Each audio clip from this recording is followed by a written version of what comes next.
Welcome to Beat Diabetes, and we're going to continue to look at Dr. Richard Bernstein's book, The Diabetes Diet. This is not a new book hot off the press. It's been around for some years, but still good, still very, very good. And to me, when I read Dr. Bernstein's books, the thing that is most exciting and the thing that I enjoy the most is when he tells his own story and talks about his own experience. And he's had a lot of experience. You might think, well, why would Dr. Bernstein do much for you? He's type 1. You potentially were type 2.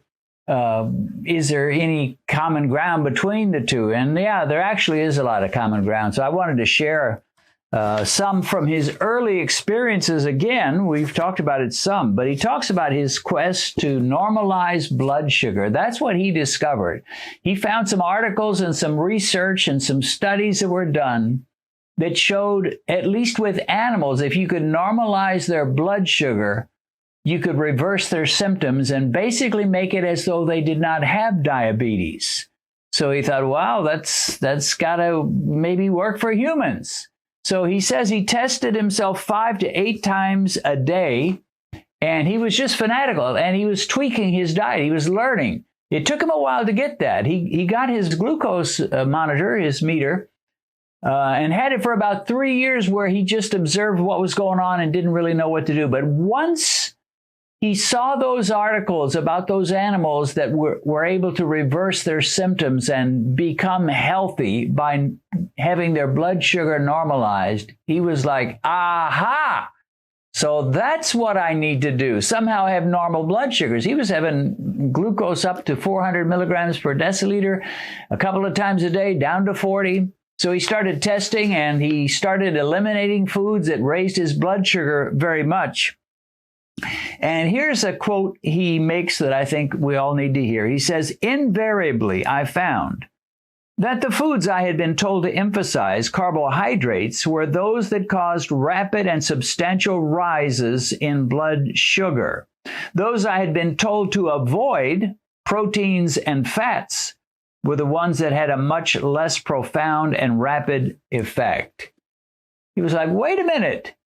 They were telling me stay away from the proteins and fats and focus on the carbs, and they're the very things that raise my blood sugar like crazy. And once he discovered that I've got to normalize my blood sugar somehow, again, he's a type 1, so he's taking insulin. But by just eating too many carbs, there was no way. Even taking insulin, you might suppose that, you take insulin and you can cover anything. You can eat a big high carb meal and take a lot of insulin, eat a lesser carb meal, take a little bit of insulin. You might think, well, that's easy. In theory, maybe that is right, but in practice, it doesn't work out at all. There's no way when you eat high carb meals, you're going to be able to be very precise about how much insulin to take. Now, if you're a type 2 diabetic, you're saying, well, I don't even take insulin, and, thank God for that. But nevertheless, there are principles we type 2s can learn from as well. So he began to focus on more proteins and fat in his diet and much less carbohydrates. He makes the statement that everything he had been told was wrong. He says this was a real quandary. They'd been telling me eat all kinds of complex carbohydrates and stay away from proteins and fats. And he's like, what I discovered was it was the exact opposite of that. He says, within a year, I had refined my insulin and diet regimen to the point that I had essentially normal blood sugars around the clock. He had gone from incredibly high glucose to terribly low hypoglycemic episodes, and now he had normal glucose around the clock. Now, he talks about how he didn't need to take nearly so much insulin as he had before, and still he had much better glucose control. And he makes a funny statement. He says, if this had been a TV movie, my doctor would have gotten so excited about the success I was seeing, he would start recommending this to all his patients, and they'd all get success as well. And then the ADA would see it, and they'd change their minds, and they would stop recommending complex carbohydrates or carbohydrates much at all, and they'd lean toward proteins and fats. He says if that's in the ideal world, that's what would have happened, but it did not happen. He says, that's not the way the world works. And then again, he says, everything I had been taught was wrong, and I could prove it. I could prove it was wrong, but nobody was listening. And he wrote articles, and he passed them out to doctors and mailed them to doctors, and he did everything he could. He wanted to be an evangelist for the low-carb diet. And nobody wanted to listen. They all thought he was just stupid. And it was like, who are you? You're an engineer. We're doctors. We're nutritionists. We're the experts. You're just a lowly engineer.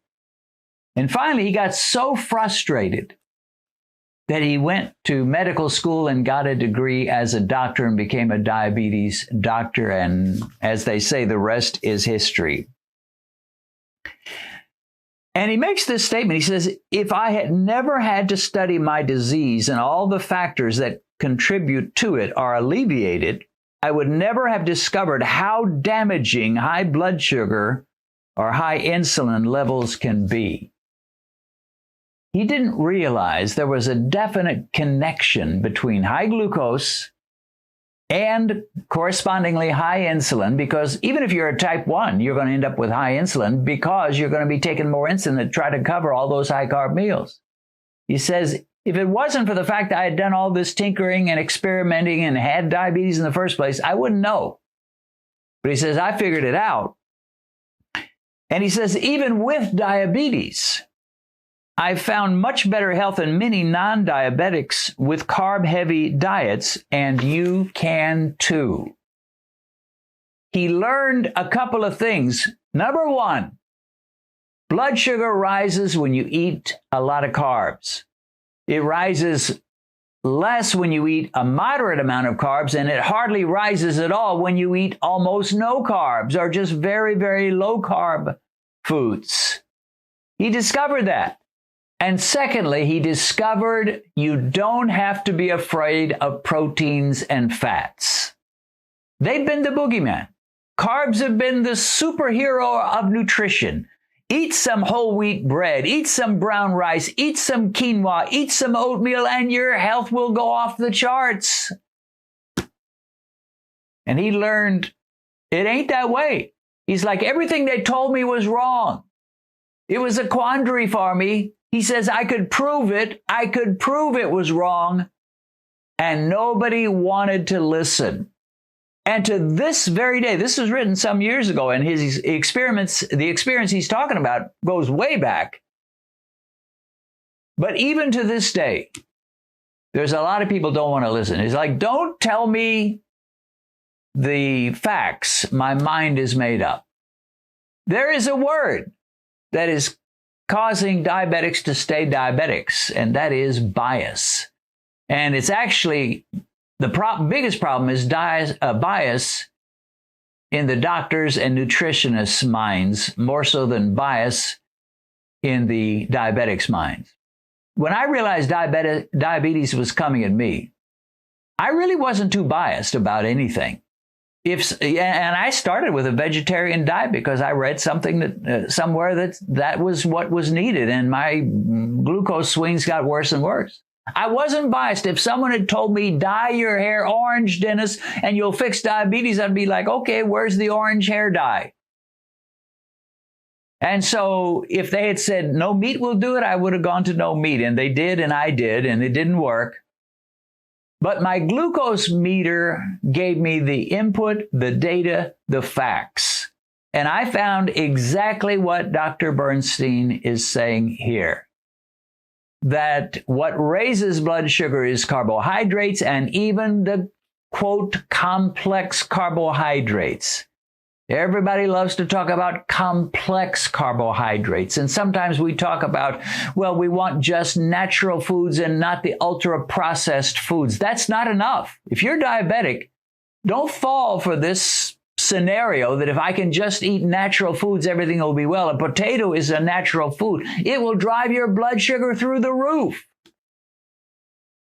Whole wheat bread, Ezekiel bread, may seem natural to you. It'll drive your blood sugar way too high. I'd rather eat some beef jerky, which is not all that natural. It's been processed, but at least it doesn't have many carbs, than eat a potato. And that's what he found.